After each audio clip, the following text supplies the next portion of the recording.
This video is for my Jamaicans and Haitians, and if you see me looking around like this, it's because I'm in Florida and that's a waterway, so you know alligator is around.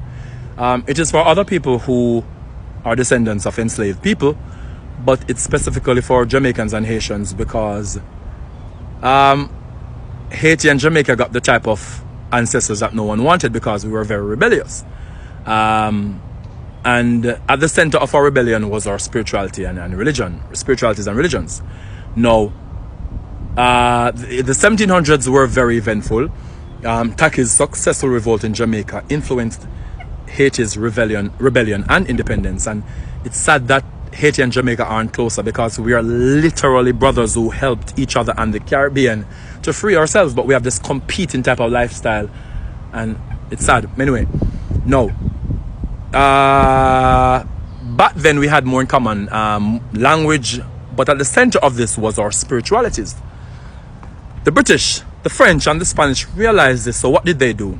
They outlawed the religions and spiritualities that our ancestors practiced, and then they ensured that if we practiced these, we were whipped or even beaten.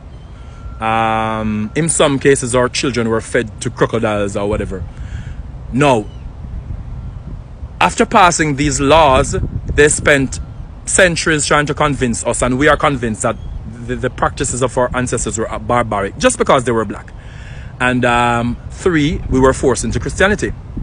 So now we believe that the practices of our ancestors were evil, even though voodoo and obia and other African spiritualities had so much more and have so much aspect to them.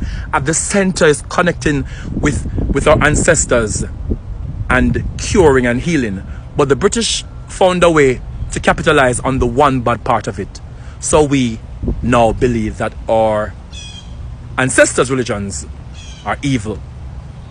And this shows me that we know nothing about our history or the history of our colonizers, because there's not one religion in the world that comes close to being as evil or responsible for as much evil as Christianity. But somehow they found a way to convince us to hate the practices that our own ancestors used to free us. And today, Jamaicans and Haitians, we hate voodoo, we hate obia, rather than trying to understand what they were in their entirety. And it upsets me. Why? Because there seems to be no curiosity. We don't read. We're not curious of the reasons. We don't question the history. We just live and continue spreading the lies that our colonizers told about us.